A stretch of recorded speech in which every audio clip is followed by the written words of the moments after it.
அனைவருக்கும் வணக்கம். நாம் இன்று பார்க்க இருப்பது திருக்குறளும் அதற்கான நீதி கதைகளும். குறள் 1. அகர முதல எழுத்தெல்லாம் ஆதி பகவன் முதற்சே உலகு. இந்த குறளுக்கான கதையை வாருங்கள் பார்க்கலாம். முன்னொரு காலத்தில் மதுரை நகரில் பாண்டியன் என்ற புகழ்பெற்ற மன்னன் ஆட்சி செய்தான். அவன் நாட்டில் புலவர்கள், பண்டிதர்கள், தத்துவ ஞானிகள் நிறைய இருந்தனர். அந்நாட்டின் அரசவையில் அன்றாடம் விவாதங்கள் நடக்கும். ஒரு நாள் மன்னன் கேட்டான், உலகிற்கு ஆதாரம் யார்? உலகம் எதன் மீது நிற்கிறது? பலரும் பலவிதமாக பேசினர்.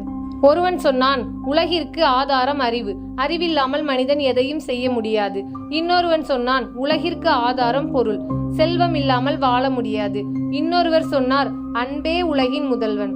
அனைவரின் வாதங்களையும் கேட்ட பண்டிதர் ஒருவன் துணிந்து சொன்னான், உலகிற்கு கடவுள் என்ற ஒன்று இல்லை. மனிதனின் அறிவே அனைத்திற்கும் முதல்வன். அவனது வாதம் சிலருக்கு பிடித்தது. ஆனால் மன்னன் குழம்பினான். அந்த சமயத்தில் அங்கு வந்தார் ஒரு துறவி.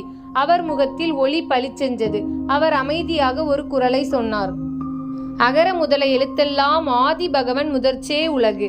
மன்னன் கேட்டான், இதன் பொருள் என்ன? துறவி சிரித்து கொண்டே சொன்னார், எழுத்து எல்லாம் அ என்ற எழுத்தில் இருந்து ஆரம்பமாகிறது. அ இல்லாமல் ஆ, இ, ஈ போன்றவை உருவாகாது.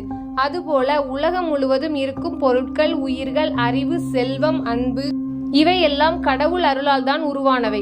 கடவுளை அடிப்படையாக வைத்தால்தான் அறிவு நல்ல பாதையில் செல்கிறது. இல்லையெனில் அது அழிவை தரும். அந்த நேரத்தில் பண்டிதரின் சிறுவன் பசி காரணமாக அழுதான். அவன் தாய் கையில் தானியம் இல்லை.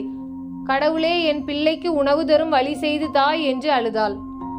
சில நிமிடங்களில் அயலவர் ஒருவர் வந்து, நான் இன்று சமைத்தேன் என்று உணவு கொடுத்தார். அதை பார்த்த பண்டிதர் அதிர்ச்சி அடைந்தார். அவர் மனதில் தோன்றியது, நான் அறிவே உலகின் ஆதாரம் என்றேன். ஆனால் உண்மையில் இத்துணையும், இந்த அன்பும் இந்த அருளும் எல்லாம் கடவுளின் செயல். கடவுள் இல்லாமல் உலகமே நிலைத்திருக்காது. அவன் தலைகுனிந்து துறவி, நீங்கள் சொன்னது உண்மை. இறைவனே உலகின் ஆதாரம் என்று ஒப்புக்கொண்டான். இந்த கதையிலிருந்து நாம் அறியக்கூடிய நீதி என்னவென்றால், கடவுள் அடிப்படை இல்லாமல் எதுவும் நிலை பெறாது. அறிவு, செல்வம், அன்பு, அருள் இவை அனைத்திற்கும் ஆதாரம் இறைவனே. அடிப்படையை கைவிடக்கூடாது. எழுத்து கற்கும் குழந்தை அ என்ற எழுத்தை முதலில் கற்றுக்கொள்வது போல மனிதன் வாழ்வின் அடிப்படையாக கடவுளை ஏற்க வேண்டும். அறிவை மட்டும் நம்பி வாழ்வது தவறு. அறிவுக்கு திசை காட்டும் சக்தி கடவுள் அருளே. நன்றி உணர்வு மற்றும் பக்திதான் மனிதனை உயர்த்தும். திருக்குறளின் முதல் குறள் மிக சிறியதாக இருந்தாலும் அதில் அடங்கியுள்ள சிந்தனை 3 உலகங்களையும் தாங்கும் வல்லமை உடையது. ஆதாரம் அ, உலகின் ஆதாரம் இறைவன். அதனால் இறைவனை ஏற்று வாழ்பவன் மட்டுமே நீதியுடனும் சமநிலையுடனும் வாழ முடியும். குறள் 2. கற்றதனால் ஆய பயனொன்கள் வாளறிவன் நச்சால் தொழார் எனின்.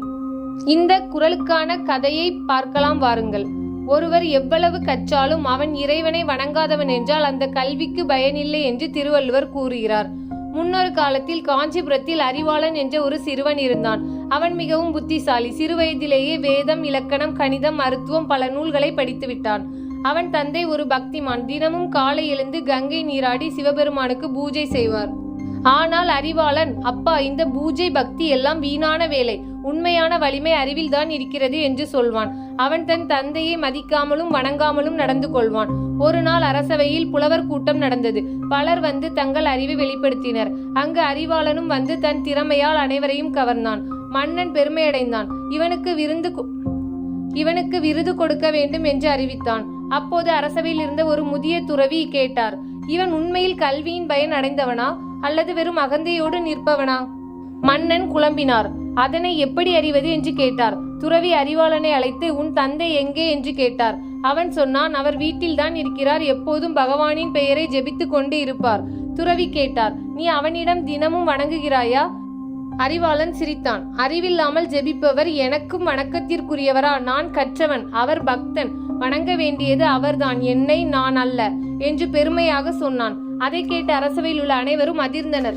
அந்த வேளையில் துறவி சொன்னார், கல்வி ஒருவனை தாழ்மையோடு நடக்க செய்ய வேண்டும். அது அவனை நன்றி உள்ளவனாக மாற்ற வேண்டும். ஆனால் உன் கல்வி உன்னை அகந்தை உள்ளவனாக மாற்றியுள்ளது. எனவே உன் கல்விக்கு பயன் இல்லை. அவர் திருக்குறளை சொல்லினார். கற்றதனால் ஆய பயனொன்கள் வாளறிவன் நச்சால் தொழார் எனின். அந்த சமயம் மன்னன் விருதை நிறுத்திவிட்டு சொன்னான், உலகில் உயர்ந்தவன் கல்வியால் அல்ல, தாழ்மையாலும் பக்தியாலும் தான். அறிவாளன் வெட்கப்பட்டான். தன் தந்தையின் முன் சென்று கண்ணீர் மல்க மண்டியிட்டு விழுந்தான். தந்தையை வணங்கி, அப்பா, கல்வி பயன் தரும். ஆனால் இறைவனையும் உம்மையும் வணங்கினால் மட்டுமே என்று உணர்ந்தேன். இந்த கதையிலிருந்து நாம் அறிய வேண்டிய கருத்து என்னவென்றால், கல்விக்கு அடிப்படை தாழ்மை. வணங்க தெரியாதவன் உண்மையில் கற்றவன் அல்ல. பக்தியில்லா கல்வி பயனற்றது. அறிவு மட்டும் இருந்தால் அது அகந்தையை வளர்க்கும். பக்தியோடு இணைந்தால் அது மனிதனை உயர்த்தும். நன்றி உணர்ச்சி மிக முக்கியம். தாய், தந்தை, குரு, கடவுள் ஆகியோருக்கு வணங்கினால்தான் கல்வி நிறைவு பெறும். இதிலிருந்து திருவள்ளுவர் கூறுவது, கல்வி எவ்வளவு இருந்தாலும் இறைவனின் அருளும் பணிவும் இல்லாமல் அது வீண். அகரம் போல இறைவன் முதல்வன், அதே போல கல்விக்கான முதல்வன் பக்தியும் பணிவும் தான் என்று கூறினார். தினமொரு கதையில் கதை கேட்ட அனைவருக்கும் நன்றி.